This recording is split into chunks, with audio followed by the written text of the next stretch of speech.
Senhor, esse é o desejo do nosso coração, essa é a nossa oração nesta noite, que a Tua glória seja liberada sobre nós, que nós possamos ver, Senhor, o Teu rio fluindo, Senhor, a Tua glória sendo liberada, Senhor, que nós como igreja sejamos aperfeiçoados, segundo o Teu propósito, segundo o plano que o Senhor tem estabelecido para cada um de nós, Senhor, não apenas como indivíduo, mas como comunidade em fé. Nós clamamos: Espírito Santo, aperfeiçoa-nos, equipa-nos, desenvolva-nos, segundo todo o propósito, todo o chamado que o Senhor tem estabelecido, e que juntos, papai, nós possamos avançar, progredir, expandir o Teu reino, glorificar o Teu nome, Senhor, e que tudo que somos, tudo que temos, tudo que carregamos, Senhor, papai, tudo aquilo que sobre nós o Senhor tem liberado, possa de alguma forma gerar, Senhor, o alcance de milhares e milhares de vidas,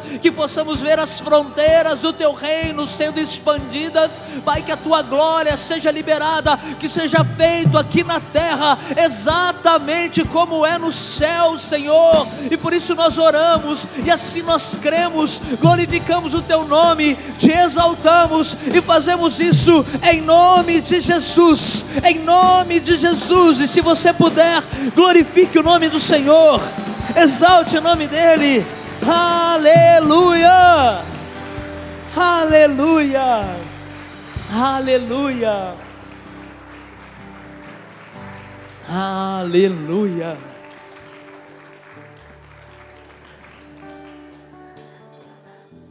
Fica cantando faz chover, aí quando chove os irmãos reclamam, está chovendo lá fora. Mas, obviamente, nós estamos falando de uma chuva de bênçãos, do favor de Deus, e nós sabemos que assim o é, assim será, e será progressivo, crescente, será cada vez maior, porque esse é o plano, o propósito, o desejo, está no coração de Deus. As crianças de 1 a 10 que já fizeram um check-in, podem ser conduzidas por seus responsáveis ao Ministério Infantil. Você que fica, cumprimenta o seu irmão da esquerda, da direita, declare uma palavra de bênção, de vida sobre ele nesse instante, e depois tenha bondade, se assente, em nome de Jesus. Glória a Deus. Muito bom. Fabrício, acho que dá para reduzir um pouquinho aqui o retorno. Isso, maravilha. Que bênção. Aleluia. Quem estava na conferência da família aí? Amém. Que dias poderosos foram esses, meu Deus, quantas coisas lindas foram compartilhadas, impartidas aqui ao nosso espírito, e realmente foi um tempo de alinhamento, de propósito, de um equipar dos lares, um alinhamento geracional, foi algo muito poderoso. E se você perdeu, se você não veio, assim, que pena. Fabrício, agora acabou tudo aqui. Que pena. Você precisa aprender a não perder o que Deus tem para você. Imagina, querido, se alguém te chama para um churrasco, só picanha, só cortes nobres. Hã? Aí, ó, quem gosta disso? Gratuito. Meu Deus, começou a ficar melhor. Falou gratuito, diz que de graça até injeção na testa, né? Maravilhoso. Aí você só precisa fazer o quê? Você só precisa ir, sentar e comer. E de repente, por coisas triviais, coisas pequenas, de repente, você não vai para o churrasco. Fica em casa. Continua comendo alface. Queridos, o Senhor tem proporcionado banquetes espirituais, muito melhor do que churrasco. Sabe, o Senhor prepara essas coisas, mas depende de nós. Dizemos sim e participar da mesa posta que o céu tem preparado para cada um de nós. Então, em primeiro lugar, queridos, é muito importante que a gente aprenda a valorizar aquilo que Deus tem preparado para nós. Porque nós vamos ser abençoados com isso, a nossa família vai ser abençoada com isso, os nossos filhos serão abençoados por isso. Então é importante a gente ter essa diligência, é o senso de valor que a gente dá a algo. Veja bem, o preço que a gente paga por algo está diretamente ligado ao valor que a gente atribui àquilo. Então, separando o que é preço, o que é valor. Valor é quanto aquilo vale para nós, o quanto aquilo é importante, valioso. O preço é o que se paga por algo, né? Então, de repente, você algum dia pode se gabar de ter feito um grande negócio, porque você comprou algo que valia muito por um preço inferior àquilo que de fato valia. Então, a nossa disposição de pagar por algo está intimamente ligada ao valor que a gente dá àquilo. Um dia eu estava conversando com alguém que joga golfe. Tem alguém que joga golfe aqui? Não, né? Então você está igual eu mesmo. Você vai entender o que eu estou falando. E aí alguém estava falando do kit de tacos que ele tinha lá. E ele pegou um taco de golfe e falou, esse taco aqui vale aproximadamente R$2.500. Para mim não vale nada.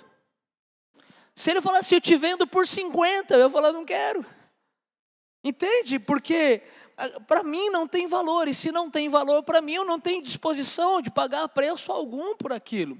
Então, queridos, o grande segredo da nossa caminhada cristã é aprender a valorizar, a enxergar o valor de coisas, a despeito do preço que elas nos custem. Então, a salvação, por exemplo, é valiosa demais, e é de graça. É de graça para você, alguém pagou o preço, Jesus pagou um preço de sangue. E às vezes por ser de graça a gente tende a não valorizar. É de graça para a gente, mas foi um alto preço pago por aquilo. Então Deus tem proporcionado coisas lindas para mim e para você. E quando a gente identifica o valor real que isso tem, aí a gente vai estar pronto para pagar o preço necessário. A chuva não nos para, o frio não nos para, outras programações, propostas aparentemente melhores, nada vai nos impedir de desfrutar daquilo, porque quando a gente entende o valor que aquilo tem, a gente está disposto a pagar o preço necessário. E eu quero falar hoje com você alguma coisa que não tem nada a ver com isso. Abra sua Bíblia comigo em Lucas capítulo 9. Aleluia. Eu só não queria desperdiçar esse momento sem fazer essa reflexão com você. Porque de fato, queridos, olha, são quase 2 décadas aí de conversão, andando com Deus, participando de muitas coisas lindas aqui, em outros lugares, fora. Eu vivi muita coisa linda com Deus, participei de muitas conferências, muitos eventos, mas eu ouso dizer que talvez ela está no top 3 aí de tudo aquilo que eu já vi e testemunhei. De uma forma muito simples, um case talvez que não parece não ser tão valioso assim, mas o que foi liberado nesses dias, nesse púlpito, dinheiro nenhum é capaz de pagar. Isso é valioso demais, né? E se você desfrutou disso, você sabe do que eu estou falando. Se você não desfrutou, novamente eu digo que foi uma pena, mas Deus é misericordioso. Está gravado lá no YouTube, pelo menos vai lá e assiste. Não paga nada para assistir lá, de grátis.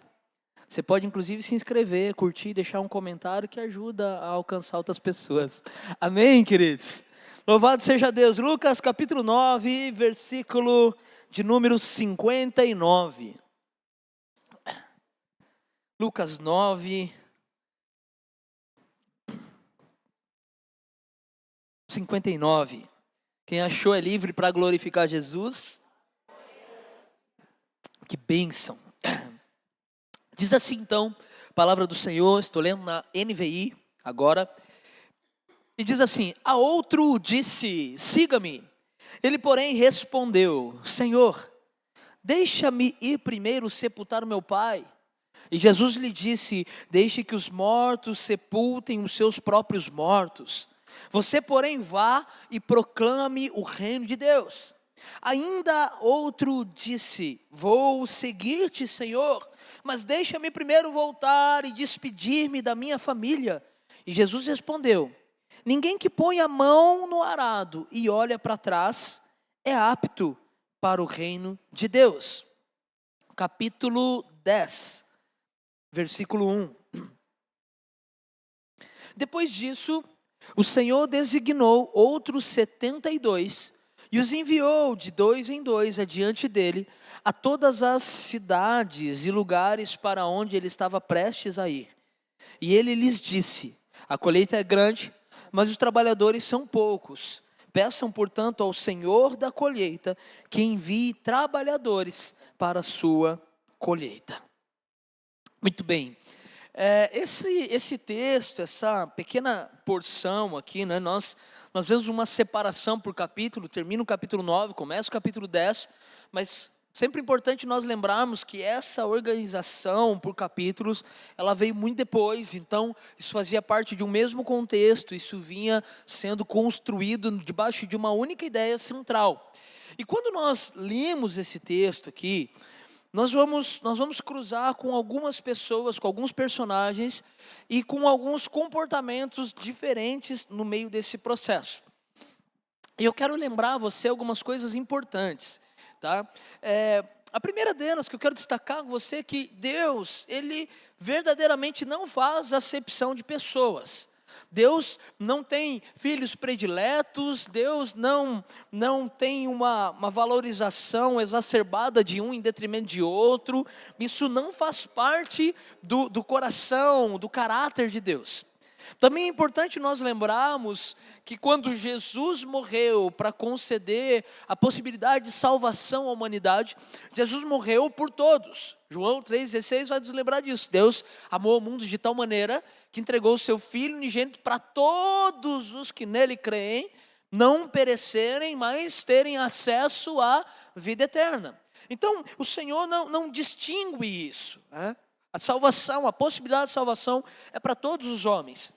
E ser salvo é algo maravilhoso. Quantos têm certeza da sua salvação aqui? Amém. E como é bom nós sabemos disso. Agora, ser salvo realmente é muito bom. Mas ser usado por Deus é um privilégio tão grande, mas que infelizmente nem todos vão experimentar.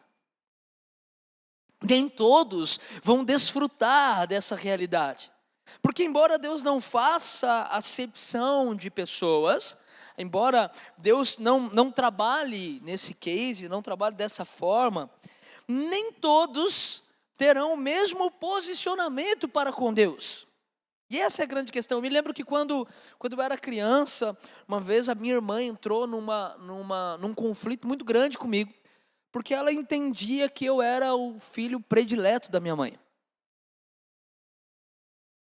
Nós sabemos que isso não era verdade.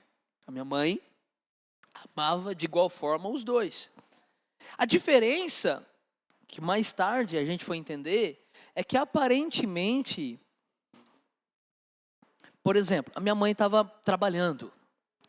E se eu estava em casa, eu tinha o cuidado de deixar tudo impecável para quando minha mãe chegasse, ela não tivesse que se preocupar em arrumar a cozinha e lavar nada, porque eu sabia que a minha mãe estava trabalhando muito. Eu tinha disposição de, mesmo as besteiras que eu fizesse, eu fazia de tudo para que isso não chegasse na minha mãe, porque eu não queria que ela tivesse nenhum tipo de decepção ou descontentamento comigo. E em consequência disso, né, a gente tinha um relacionamento muito bom. O contrário era verdade.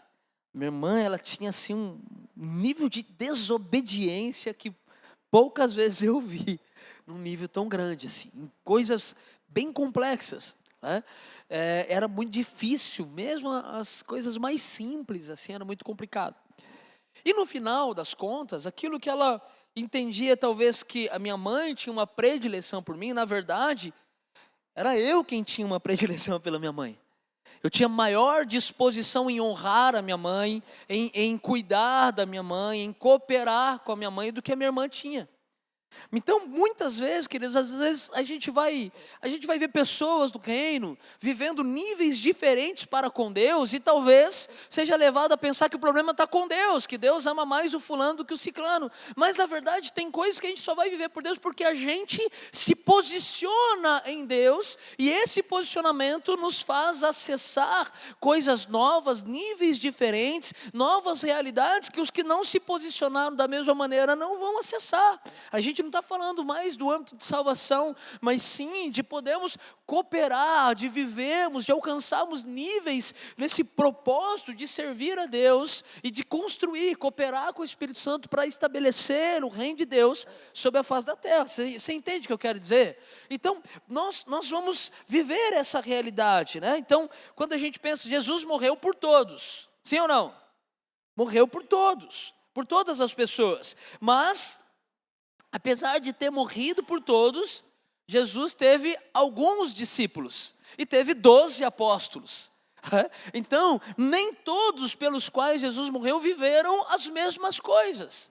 Então, nós precisamos entender, queridos, pensando nessa realidade, nós somos levados a considerar talvez quais critérios Jesus usou para elencar aqueles que, além de serem salvos, também seriam poderosamente usados por Ele para algo maior. Que critério o Senhor usou para poder selecionar esses homens? A pastora Zane estava ministrando esses dias aqui, e ela falou algo, e pouco do que a Zane falou me despertou muito sobre essa mensagem. Ela disse assim: o que Jesus viu daqueles homens, que o levou a escolhê-los, mesmo olhando dentro de um parâmetro natural, talvez não sendo os mais ideais para aquela função. E isso me provocou de tal forma, não era nem o centro da mensagem, mas eu falei, o que Jesus viu? e isso me levou a me aprofundar um pouco mais em algumas questões, e analisando um pouco do comportamento humano, eu queria compartilhar essa palavra com você, onde eu aqui, de uma forma bem despretensiosa, eu quero separar, classificar as pessoas, os candidatos a discípulos de Jesus, basicamente em 3 grupos. 3 perfis baseados na sua atitude e posicionamento, ou na ausência dessa atitude e desse posicionamento. Então, o tema dessa mensagem, eu estou chamando aqui de os dispersos, os disponíveis e os dispostos. Você pode dizer isso comigo? Diga comigo, os dispersos, os disponíveis e os dispostos. Ao longo desses anos, andando com o Senhor, liderando pessoas, servindo o reino de Deus, a gente vai se deparar com essa realidade. E quando a gente vai para as Escrituras, a gente também vê isso. Nós lemos o versículo 59 aqui do capítulo 9. Veja que nós vamos, se a gente pegar desde o 57, a gente já vai ver isso. Eu não sei como é que está na sua Bíblia, mas aqui na minha começa assim, o alto custo do discipulado. Essa é a classificação. E ele diz assim: quando estavam andando pelo caminho, uma pessoa declarou a Jesus, ela mesma disse para Jesus: eu te seguirei por onde quer que andares. Mas Jesus lhe replicou: as raposas têm suas tocas, as aves do céu têm seus ninhos, mas o Filho do Homem não tem onde repousar a cabeça. Versículo 59. Entretanto, outro homem fez um convite. Aqui Jesus o chamou. O primeiro se ofereceu, aparentemente com alguma motivação equivocada, que levou Jesus a dizer: olha, em outras palavras, você acha que você vai ganhar alguma coisa, uma posição política, um status? Não é bem isso. Agora o segundo, Jesus chama. E Jesus o chamou, dizendo: segue-me. Olha que chamado poderoso. Você é capaz de ouvir Jesus dizendo: siga-me? É lindo, não é? Ouvir Jesus dizendo: siga-me. Só que quando ele disse siga-me, ele não parou aí. Ele falou assim: aquele que quiser vir após mim, negue-se a si mesmo. Esteja pronto para morrer, como eu vou morrer. Toma a sua cruz e me siga. Então ouvir o segue-me é muito legal, mas o resto do que é ressuscitado nem sempre parece ser tão atraente assim. Só que Jesus chama esse homem de segue-me, que privilégio. Jesus o está chamando para segui-lo. Ele, contudo, argumentou: Senhor, permite-me ir primeiramente sepultar o meu pai. Todavia, Insistiu Jesus: deixe os mortos sepultarem os seus próprios mortos. Tu, porém, vai e proclama o reino de Deus. Queridos, há pessoas, talvez boa parte, talvez a maioria, que um dia tiveram um encontro com Jesus como esse homem teve. Ouviram um chamado da parte de Deus, talvez foram impactados pela sua glória, talvez foram balançados em suas estruturas pelo poder do Senhor, foram salvos, tiveram o nome escrito no livro da vida, foram selados com o Espírito Santo da promessa, viram coisas incríveis, experimentaram o extraordinário, mas ainda assim não entenderam o propósito. Ainda assim não entenderam a dimensão do privilégio que é poder servir ao Senhor. E aí não focam, elas não se posicionam, elas permanecem no grupo dos dispersos. A dispersão não é só o espalhar, mas o sentido de mente, aquele que está confuso, distraído, perdido em suas prioridades, dispersos. Então muitos permanecem dispersos pelas coisas terrenas, mesmo tendo vivido coisas lindas, volta talvez de um encontro com Deus, experiências tremendas, de uma conferência, mas ouve o chamado de Jesus para servir, para se dedicar, para exercer uma posição de influência, de liderança, mas por vezes permanece disperso, distraído com as coisas dessa terra, esperando que algo aconteça, sem se posicionar corretamente. Esse homem do texto, quando ele diz: Senhor, deixa-me primeiro sepultar o meu pai, parece algo tão espiritual, tão valioso. Olha que filho precioso, afinal, honra teu pai e tua mãe para que se prolonguem os seus dias na face da terra. Isso parece ser de uma profundidade tão grande. Mas se fosse assim, por que então Jesus o respondeu tão firmemente, dizendo: deixe que os mortos sepultem os seus mortos, você vem e me siga? Obviamente Jesus estava contrapondo a posição daquele homem. Queridos, existem algumas leituras diversas para essa ocasião, mas uma delas é que provavelmente aquele homem, o pai daquele homem, não estava morto. É aquela ideia de: aguenta um pouco, eu tenho meu pai ainda, depois que o meu pai morrer e eu sepultá-lo, aí eu posso segui-lo. Tem muito a ver com os argumentos que às vezes a gente vai usando para deixar para depois o servir a Deus, deixa para depois andar com o Senhor. E a gente vai prorrogando isso. É como se dissesse: deixa primeiro eu terminar os meus estudos, deixa primeiro eu me casar, deixa primeiro eu terminar de criar os meus filhos. E a gente vai usando argumentos. Eu estava falando com alguns discípulos mais cedo, quantas vezes eu vi pessoas deixando a liderança, escolhendo, pastor Azane, deixar a liderança ou deixar de assumir determinadas posições debaixo da ideia de que não, é que eu preciso cuidar da minha família. Minha família é minha prioridade. E é uma verdade que a família é prioridade? É verdade, a família é uma prioridade, é valioso, é importante isso. Só que aí, aquele tempo que ele diz que vai dedicar à família, ele não está gastando discipulando os filhos, fazendo devocional, culto doméstico, gerando paixão, princípios. Não, ele está desperdiçando, não servindo a Deus debaixo de um pretexto de que aquilo é para fortalecer a família, quando não é. Não é. Na prática não é. E eu não consigo entender como eu poderia dedicar-me melhor à minha família para formá-los como discípulos de Jesus, deixando eu de ser um discípulo. Porque discípulo tem a ver com fazer o que Jesus fez. Jesus negou a si mesmo, entregou a sua vida, serviu a todos, tomou a cruz e terminou pregado nela. Ele cumpriu o seu ministério, o seu chamado. Então como que eu vou ensinar o meu filho a amar a Deus, dizendo para ele que eu não estou disposto a servir a Jesus, a cooperar com o projeto de Deus na terra, a andar com Ele, a fazer de tudo para que outras vidas sejam salvas? Eu vou viver uma incoerência. E certamente eu vou fracassar nesse processo.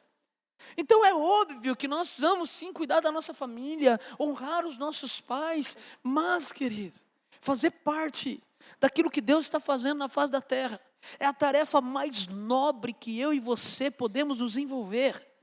Não tem nada mais precioso do que isso. Todo o restante passa. Passa. A única coisa que vai produzir frutos pela eternidade é o trabalho que, em parceria com o Espírito Santo, nós desenvolvemos nessa terra para povoar o céu, saquear o inferno e estabelecer o reino. Nós não podemos nos esquecer disso. Então aquele homem tinha um privilégio tremendo, mas preferiu se apoiar nos seus argumentos do que dizer sim a Jesus. E queridos, acredite em mim, em cada fase da nossa vida, a gente sempre vai ter um bom argumento. Mas o seu bom argumento é infinitamente inferior à beleza e à grandeza de poder servir a Deus numa causa maior, em algo tão lindo. Nós temos o privilégio de poder cooperar com o que o Senhor está fazendo. Mas vai chegar a hora, a gente vai perdendo o time das coisas. Então nós temos essa oportunidade, nós vamos estar talvez dispersos com muitas coisas se a gente deixa de dizer sim para o Senhor. O Senhor nos equipou com dons, com talentos, com coisas maravilhosas. Quantas coisas lindas será que esse homem que Jesus chamou carregava? Quantos dons e talentos Deus tem depositado sobre você? Qual a medida da proporção do impacto que você, posicionado, pode gerar nessa terra? Só que por vezes, essa medida de graça que a gente recebe se torna uma graça desperdiçada, porque não produz. E não produz por falta de um posicionamento. Então todos somos salvos, mas eu não quero figurar apenas no campo dos salvos. Eu quero ser um discípulo de Jesus. Eu quero caminhar com Ele. Sabe, eu quero fazer algo que vale a pena nessa terra. Então esse é o primeiro grupo. Diga assim, eu não vou ficar no grupo dos dispersos. Não seja você esse que pode estar frequentando cultos, frequentando reuniões, frequentando connects, mas disperso, sem dizer, Senhor, estou largando tudo e estou indo, estamos juntos, conta comigo, eis-me aqui, os meus dons, os talentos, lembra aquela música antiga?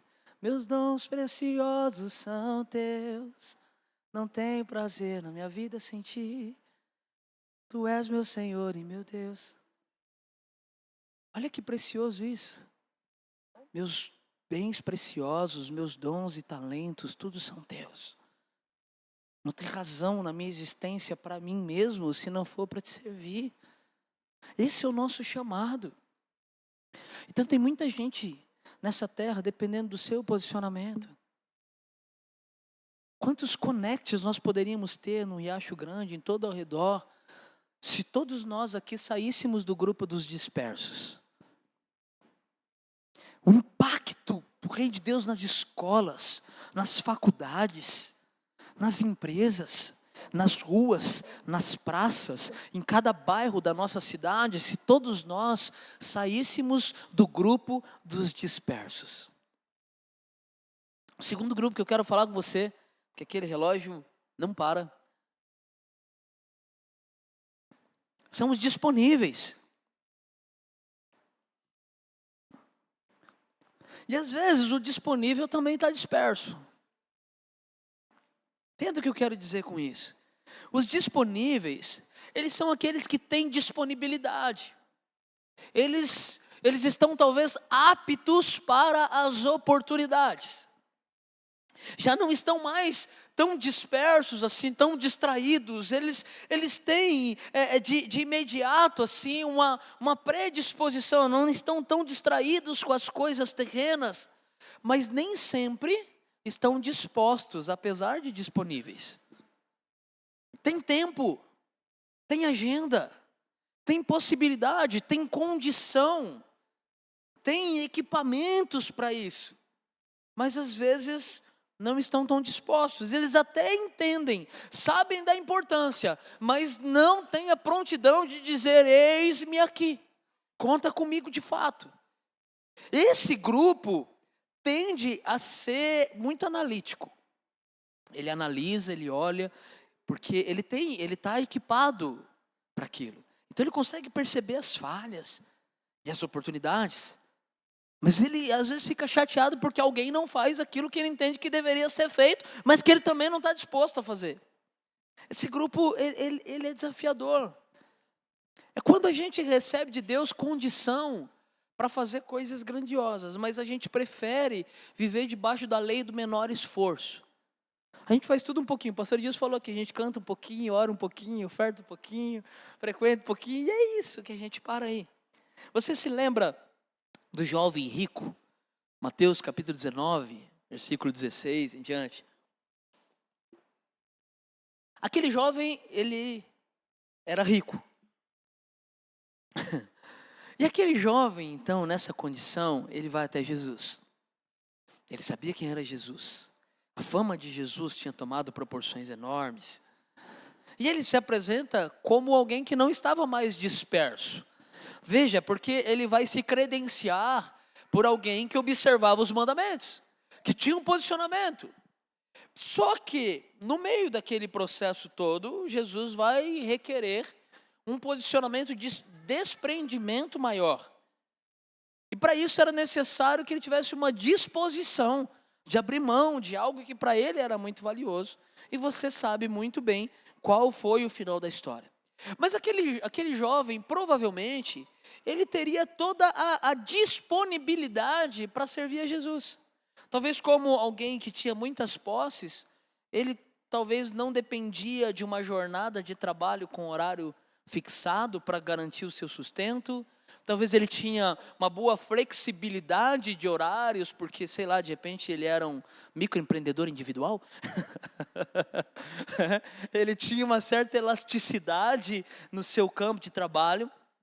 No entanto, mesmo tendo essa provável condição de sustento, e não ter esse entrave de uma carga horária, de um trabalho fixo, ele não tinha disposição para renunciar o que precisava renunciar, para poder andar com Jesus e realizar o que precisava ser realizado. Então, nessa caminhada, a gente acaba vendo muitas pessoas no meio da jornada que têm uma condição favorável, que está disponível, que já não está mais disperso, que já entendeu, mas que acaba não se posicionando também a ponto de ter disposição para fazer o que precisa ser feito, para dizer o eis-me aqui de fato. E isso é muito importante a gente entender, queridos. Deus está trabalhando conosco princípios para que nós de fato não sejamos como aquela multidão que apenas vivia se alimentando de milagres em milagres. Quando os pães foram multiplicados, tinha dois grupos de pessoas: aqueles que comeram dos pães e aqueles que participaram ativamente do milagre servindo os outros. Te pergunto, quem ganhou mais? Teve gente que tudo que conseguiu foi comer pão e peixe. Agora, a história que cada um daqueles discípulos pôde contar para os seus filhos, para os seus netos, do que viveu com Jesus, isso não tem nada que pague. Então nós precisamos entender a nossa necessidade de posicionamento. Versículo 61 de Lucas 9, outro ainda lhe prometeu: Senhor, eu te acompanharei, mas deixa-me primeiro despedir-me dos meus familiares. Ao que Jesus lhe asseverou: ninguém que coloca a mão no arado e fica contemplando as coisas que deixou para trás é apto para o reino de Deus. Percebe? Já está no campo de estar disponível, mas ainda está apegado demais a muitas coisas, e isso os impede de assumir um posicionamento, de ter disposição. Então você tem muito a oferecer e a contribuir no reino com a sua juventude, com o seu vigor, com o seu talento, com o seu tempo disponível, com as habilidades que Deus te deu. Talvez você tenha bastante disponibilidade para fazer bem mais do que aquilo que você está fazendo. E é isso, no reino você vai ver alguns assim, bem atarefados, e outros bem disponíveis. E qual é a diferença do primeiro para o segundo grupo? É a disposição. Então o terceiro grupo é o grupo dos dispostos. É gente que realmente está disposta a ser resposta de Deus para esse tempo e para essa geração. Os dispostos, a maioria das vezes, nem estão disponíveis. Os dispostos, às vezes, não estão tão disponíveis assim. Mas quando eles entendem a profundidade do chamado, eles colocam a disposição para viver e a realizar coisas maiores, mais nobres, mais valiosas do que aquelas com as quais eles se ocupavam até então.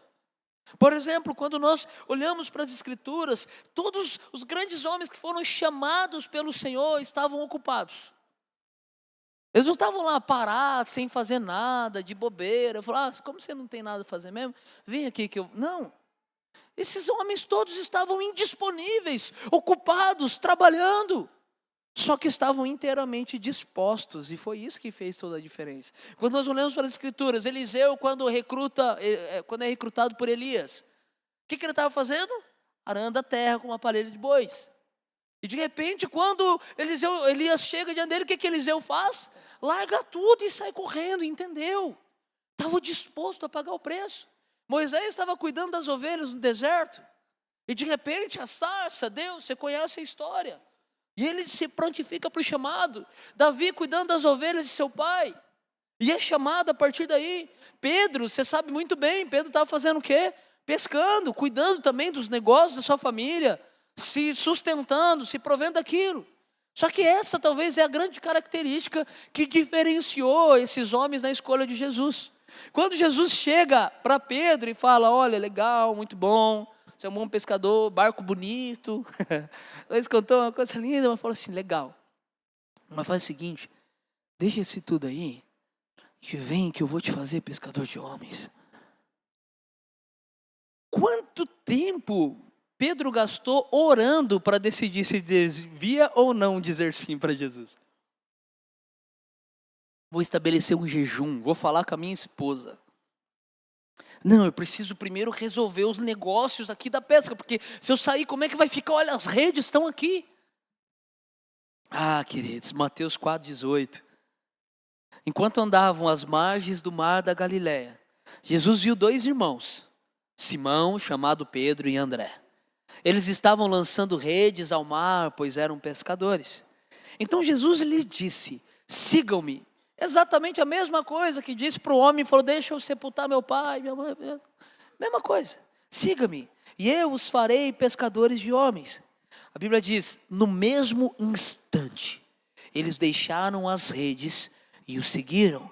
Indo adiante, viu outros dois irmãos, Tiago e João, filhos de Zebedeu. Eles estavam no barco com Zebedeu, seu pai, preparando as redes. Jesus os chamou e eles, deixando imediatamente o barco e o pai, o seguiram.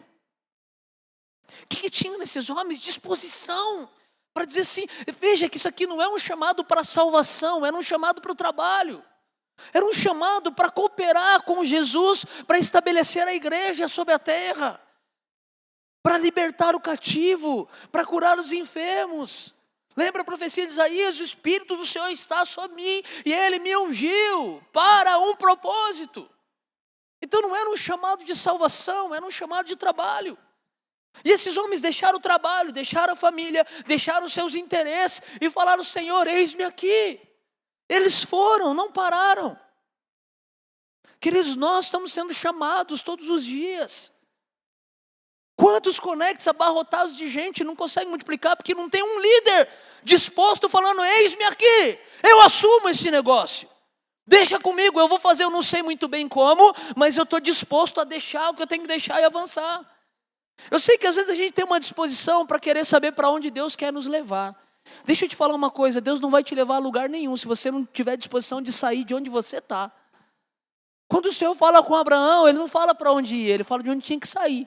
Sai da tua terra, do meio da tua parentela e vai para o lugar que eu vou te mostrar. De onde tinha que sair foi muito claro, onde ia chegar não sabia. Mas a disposição de Abraão o colocou no caminho do propósito. E nós precisamos disso. Quantas pessoas para serem salvas, quantos ministérios que hoje não acontecem talvez nessa igreja, porque faltam aqueles que vão dizer, eis-me aqui, os dispostos. Às vezes a gente está disperso, às vezes a gente está disponível, mas a chave são os dispostos. Os dispostos vão viver o extraordinário.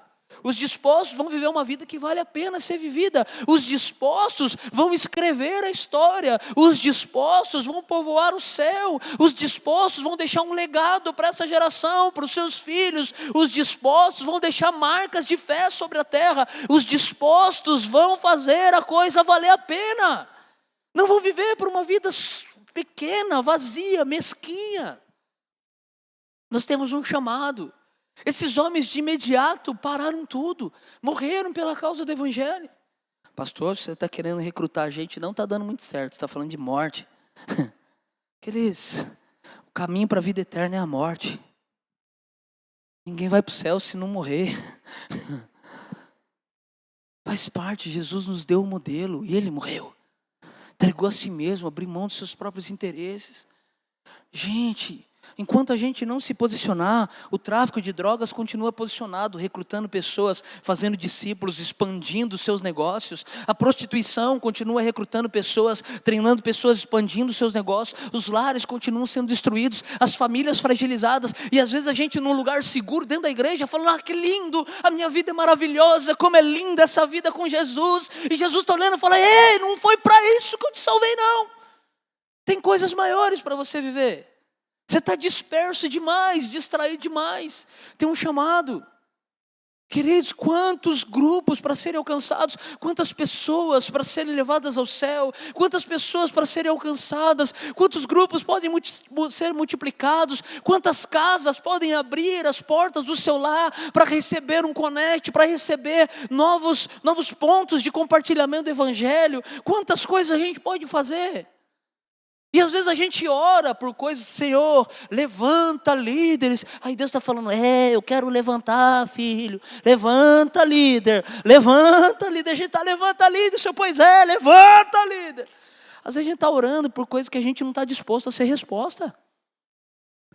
Esse é um tempo da gente se levantar. Tem muita coisa importante para fazer. O texto continua. Aquele deu uma boa desculpa, deu um grande argumento, mas no capítulo 10 o texto diz, havendo passado esses acontecimentos, o Senhor nomeou outros 72 e os enviou de 2 em 2 adiante dele, a todas as cidades e lugares que ele estava prestes a visitar. Queridos, Jesus entra na casa depois que o discípulo entra. Quando você entra num território, Jesus vem e transforma tudo, você é instrumento, você é canal de Deus. E ele lhe recomendou, a seara é grande. Mas, agora eu vou parafrasear Jesus, mas tem muita gente dispersa, tem muita gente disponível, mas os dispostos são poucos. Rogai, pois, ao Senhor da plantação que mande obreiros para fazer a colheita. Portanto, ide, verbo imperativo, vai. Eis que eu vos envio como cordeiros para o meio de lobos. Não leveis bolsa, nem mochila de viagem, nem sandálias, e a ninguém saudeis longamente pelo caminho. Que ele está dizendo, não se distrai no caminho, tenha foco, vai fazer o que você tem que fazer. Assim que entrardes numa casa, dizei em primeiro lugar, paz seja para esta casa. Se morar ali o filho da paz, aí você conhece toda a história, ele vai discorrendo aqui as recomendações de como proceder. E aí depois ele vai dizer o seguinte, ele diz assim, no versículo 17, aqueles homens foram, não ficaram com desculpas, com argumentos, eles foram, e o versículo 17 diz, então os 72 discípulos retornaram muito felizes e relataram, Senhor, até os demônios se submetem ao nosso comando em teu nome. Ao que Jesus lhe revelou, eu vi Satanás caindo do céu como um relâmpago. Atentai, eu vos tenho dado autoridade para pisar de serpentes e escorpiões, assim como sobre todo o poder do inimigo, e nada, nem ninguém vos fará qualquer mal. Contudo, regozijai-vos não apenas porque os espíritos vos obedecem, mas sim porque os vossos nomes estão escritos no céu. Você percebe que são duas coisas? Se mover na autoridade que Deus dá aos filhos. Nós nos alegramos pela salvação, mas também, contudo, regozijai-vos, não apenas, mas também. Nós nos movemos na autoridade que o Senhor dá, esses homens voltaram felizes. E eu faço um contraste agora, porque a gente vê o jovem rico, a Bíblia diz que ele se retirou triste da presença de Deus. Mas esses voltaram felizes. Quando a gente tem disposição, a gente diz sim para o Senhor, tem um preço para pagar. Sabe, é trabalhoso, mas o senso de satisfação, a alegria, o contentamento, a plenitude que nós encontramos disso, nós não vamos encontrar em lugar nenhum da terra. E em contrapartida a isso, Dizer não para o Senhor, dizer espere para o Senhor. Pode parecer que você está trabalhando duramente para construir os seus grandes sonhos e ter grandes realizações. Mas sinto-me te dizer, talvez você figure entre os mais frustrados de todos os homens nessa terra. Porque nós fomos criados para algo maior. Enquanto a gente se ocupar com coisas menores, nós estaremos vivendo uma disfunção. Nós fomos criados para a eternidade e só ela nos satisfaz. Então, trabalhar por coisas terrenas, alguém que foi criado para a eternidade, é uma disfunção. Nós vamos nos mover porque precisamos, vamos comer, nos alimentar, vamos desenvolver, vamos passear, coisas lindas. Mas o propósito da nossa vida é servir ao Senhor, estabelecer o reino, dizer sim para Deus. Hoje o Senhor tem procurado os dispostos.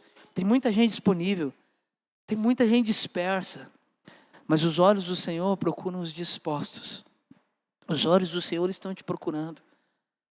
Estão querendo ver as mãos erguidas, os corações dilatados, gente pronta para pagar o preço necessário. Ah, queridos, imagina o impacto que nós podemos causar no Riacho Grande, na nossa cidade, à medida que a gente se levanta, a gente se posiciona e diz, Senhor, eis-me aqui.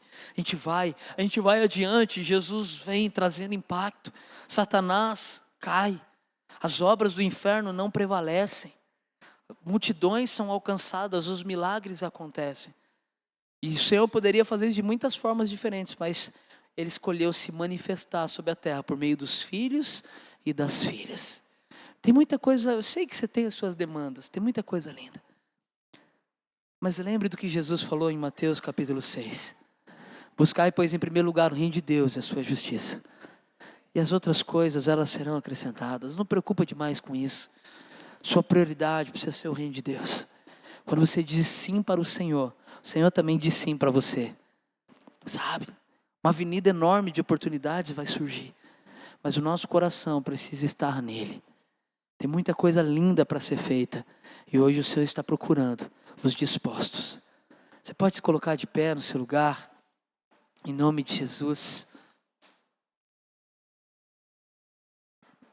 Você está triste, querido? Não fica triste, não. Senhor, corrige o filho a quem ama. Exorta a quem Ele quer bem. A gente pode se posicionar. Tira da sua vida, o pastor Edilson falou aqui, deixar de lado todo o pecado e todo o embaraço que se agarra firmemente em nós. O escritor aos Hebreus nos ensina isso. Quantas coisas talvez estão te impedindo de correr a boa corrida da fé? Talvez, quem é o pai que você precisa sepultar antes para depois poder dizer sim para Jesus? Quem são aqueles que você precisa se despedir antes para depois poder dizer sim para Jesus? Você entende o que eu quero dizer? Quais são as coisas que talvez tenham te impedido de dizer, Senhor, eis-me aqui? Talvez o Senhor tenha te dado tantas condições lindas de disponibilidade. E você tem esperado o pai morrer. Deixa eu te dizer uma coisa, queridos. Lá onde você está, onde você vive, lá no teu bairro, no teu trabalho, você é a resposta que Deus quer dar para esta geração. A gente só precisa se posicionar. Eu não sei como que isso cai dentro de você, mas o Senhor foi isso que o levou a escolher aquelas pessoas. Gente disposta. Foi a marca dos grandes homens de Deus. Eu queria te encorajar, se você for muito louco, se for muito ousado, se for muito maluco por Jesus, a fazer uma aliança com Ele hoje e dizer, Senhor, se até hoje eu tive só no campo dos dispersos, ou até mesmo dos disponíveis, Senhor, a partir de hoje eu quero fazer uma aliança. Eu quero fazer uma aliança de estar disposto a dizer sim, a trilhar o caminho que precisa ser trilhado, a deixar o Pai. Sabe, a deixar para lá, a queimar o carro, a matar os bois e dizer, Senhor, eis-me aqui, conta comigo. Apesar dos meus medos, dos meus temores, das minhas inseguranças, eu digo sim para o Senhor. Eu quero ser treinado, equipado, preparado. Quando meu líder me desafiar, eu vou dizer sim, eu estou aqui. Aliás, eu não vou esperar ele me desafiar, eu vou até ele e vou falar, ei, me desafia, eu quero mais. Não quero estar ficar distraído demais com as coisas dessa terra. Não, eu não quero ficar iludido, encantado com as coisas dessa terra, não. Até quando? Até quando a gente vai ficar sendo enganado por Satanás? Queridos, a gente vê as notícias nos jornais, a gente fica escandalizado. Nossa, como que pode essas ideologias de gênero avançando? Como que pode? Como que pode? A família está tão banalizada. Como que pode? Essas músicas influenciando a nossa juventude. A gente fica escandalizado, mas não se posiciona. A gente não decide lutar contra isso. A gente se cala, a gente não fala. A gente acha que a responsabilidade é do nosso líder. Você não foi salvo para ser uma perda de tempo no reino. Você foi salvo para fazer a diferença nessa terra. Nós fomos salvos para povoar o céu, para saquear o inferno, para mudar a cultura, para dizer seja feita aqui na terra como é no céu. O Senhor deu para mim e para você a chave do avivamento. Nós carregamos isso.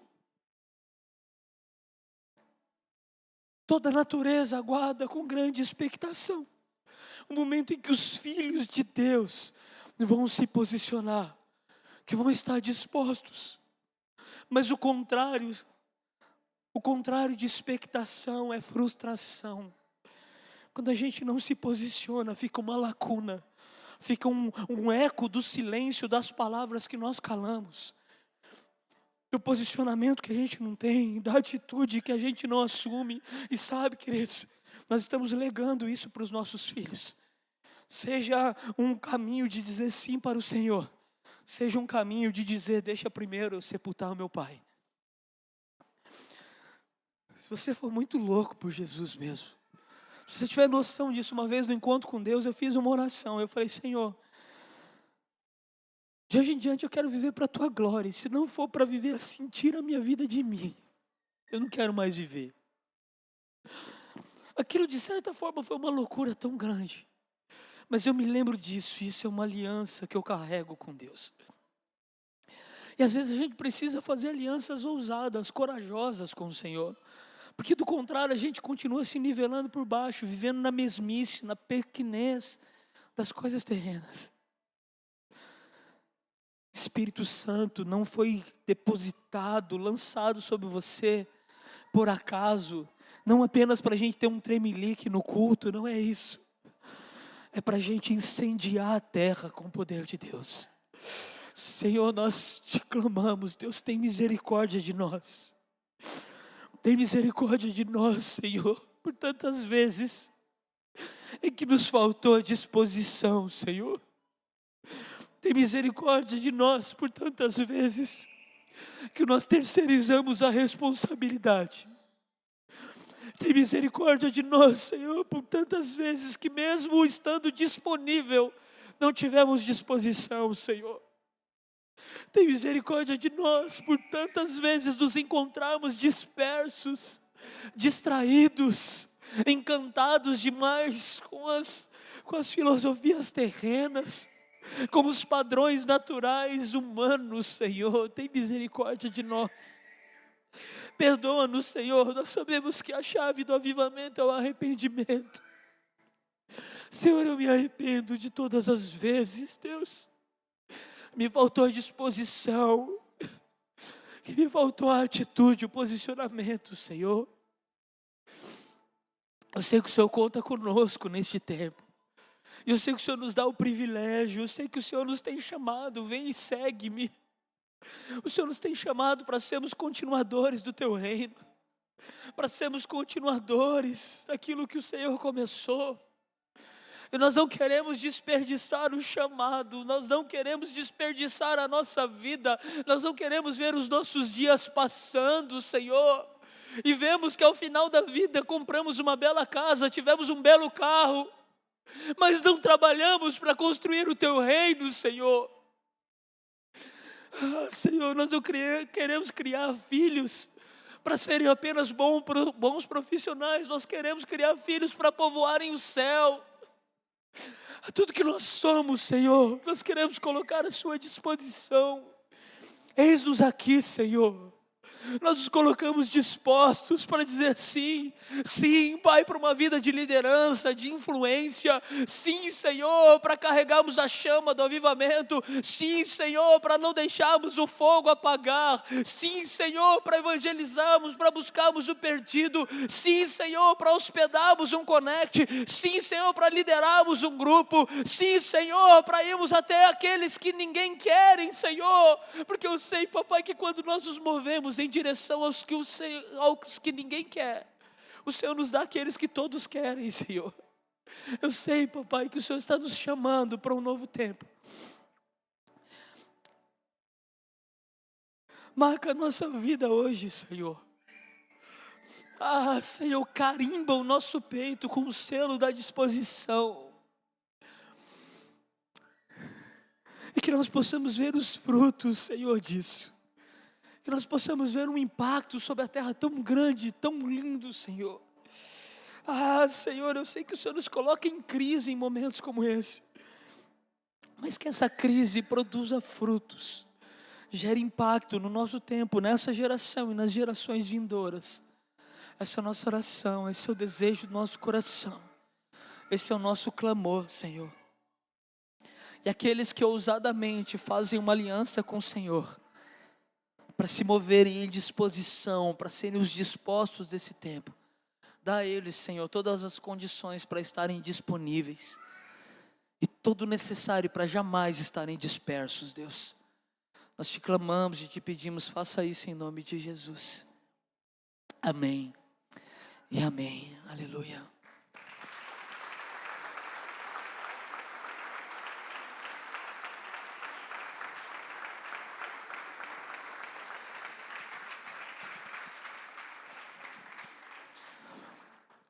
Eu pretendia terminar pontualmente no horário, mas não podia deixar de orar com você como nós oramos agora.